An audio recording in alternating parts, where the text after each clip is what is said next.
Wanted to make a video discussing Prager University, specifically a video that they put out titled The Income Tax, A Tale of Three Brothers. And let's note that Prager University is funded by Dan and Ferris Wilks. These are two of the richest individuals in America. They made their money through fracking.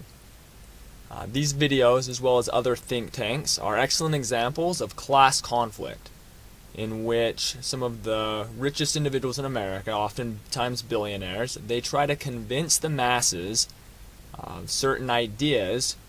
They try to manipulate the voting of the masses so that they will vote for the interests of the billionaires. This video is an excellent example. It's extremely misleading. Let's watch the video and then I'll break it down throughout points. Once upon a time, there were three brothers, triplets, named Tom, Dick, and Harry Class. They were raised in the same home with the same parents, had the same IQ, same skills, and same opportunities. Each was married and had 2 children. I want to highlight right there that they claim that the three brothers had the same opportunity.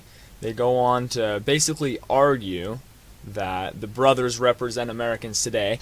Let's first of all recognize that not all Americans have the same opportunity. Some are born into very wealthy families. Some inherit a lot of money, while others do not. Some are born into families where they're fortunate enough to have a high emphasis on education. Their parents are well educated. Their parents help them with their homework.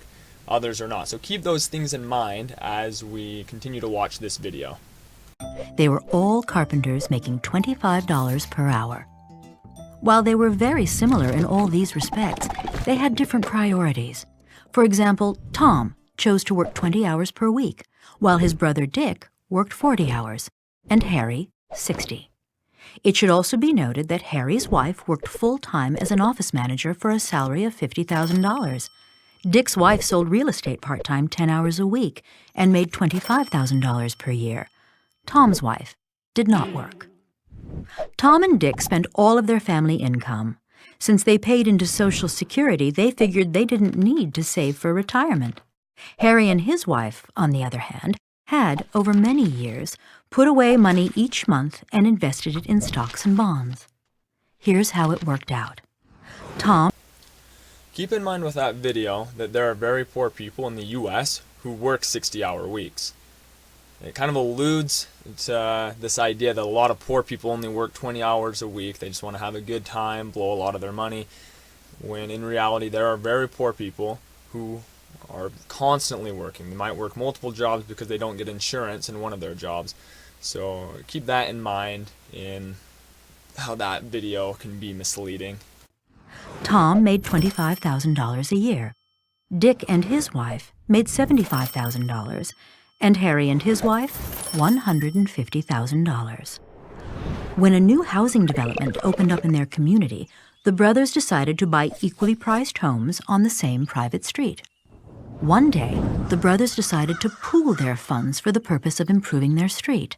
Concerned about crime and safety, and wanting a more attractive setting for their homes, the three families decided to install a security gate at the street's entrance, repave the street's surface, and enhance the lighting and landscaping. The work was done for a total cost of $30,000. Harry assumed they would divide the bill 3 ways, each brother paying $10,000. But Tom and Dick objected. "Why should we pay the same as you?" they said. "You make much more money than we do." Harry was puzzled. "What does that have to do with anything?" he asked. "My family makes more money because my wife and I work long hours and because we have saved some of the money we've earned to make additional money from investments. Why should we be penalized for that?" Note how the video makes it seem that those who are wealthy are only in that position because they worked hard. In reality, Americans aren't all brothers that started with the same opportunity, the same amount of wealth. You have people that started far ahead of others. The Koch brothers inherited close to $1 billion. Of course, it's going to be easier for them to become wealthy than someone who grew up with immigrant parents. And it's really convenient for the billionaire class to not mention the idea of inheritance, to make it appear as if all of them are completely deserving of their circumstances in life. "Harry, you can work and save all you like," Tom countered. But my wife and I want to enjoy ourselves now, not 25 years from now. Fine, Tom, do what you want. It's a free country. But why should I have to pay for that? I can't believe you're being so unbrotherly, Tom argued. You have a lot of money and I don't. I thought you'd be more generous. At this point, Dick, the peacemaker in the family, entered the conversation. I've got an idea, Dick said. Our combined income is $250,000, and $30,000 is 12% of that amount. Why don't we each pay that percentage of our income? Under that formula, Tom would pay $3,000, I would pay $9,000, and Harry would pay $18,000. I have a much better idea, said Tom, and one that's fairer than what you're proposing. Dick and Harry turned to Tom. Harry should pay $23,450. Dick, you should pay $6,550. And I will pay nothing.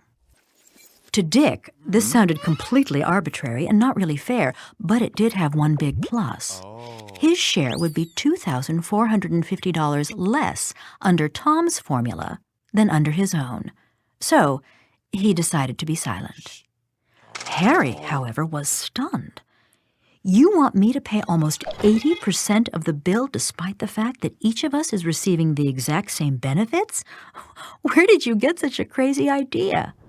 From no less an authority than the U.S. government, Tom responded as he pulled out a gray booklet.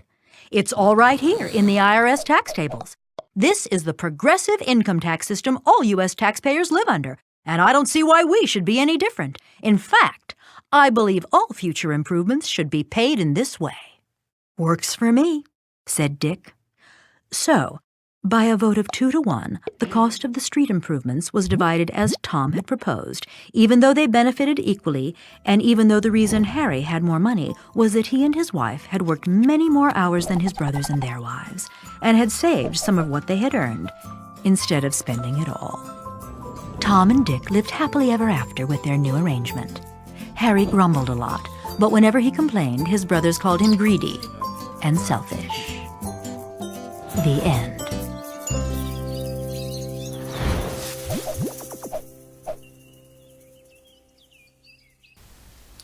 One of the most misleading things about that video is that they don't mention the fact that the first income tax was implemented in 1894 in the time of William Jennings Bryan and his populist message, and it was implemented primarily for the wealthy to pay. We didn't have poor people paying the income tax initially.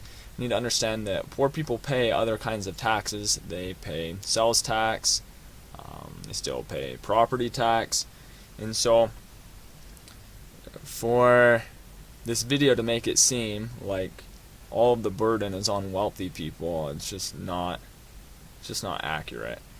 It doesn't bring up the principle in economics of ability to pay. The idea that some people, if you try to tax everyone at a flat rate, those that are making 20 grand a year, they are barely able to survive as is. They're not going to have enough money to buy food compared to the person who's making 200 grand a year or 2 million a year. There are economists who argue that a flat tax cannot work and that it is not fair. I want to also highlight with this video the part how it claims that the other brothers called the wealthy one greedy.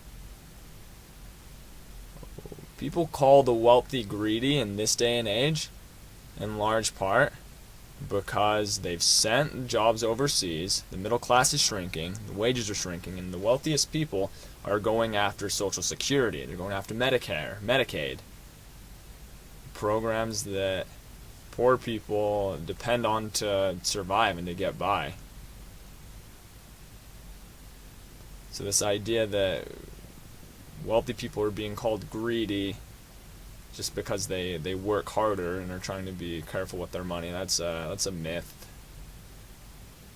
I want to highlight as well, when we talk about the wealthy, I'm not talking about people that maybe like a first generation millionaire, someone who worked really hard, saved a lot of money, maybe now they have a net worth somewhere between $2 to $6 million. I personally know people like that and I admire them. I'm talking about billionaires who have absolutely ridiculous amounts of money. Maybe even millionaires that have over $100 million in net worth, especially if these people inherited their money. Inherited money is absolutely ridiculous. If we truly believe in a meritocracy, we should not celebrate anyone who inherited their wealth. I just wanted to highlight the ways that this video was misleading, as are many of the videos by Prager University. Those two brothers who spend a lot of money funding these videos, they should come out and be willing to film them themselves instead of having to go through Dennis Prager. If you enjoy it, give me a like, give me a subscription. Thank you.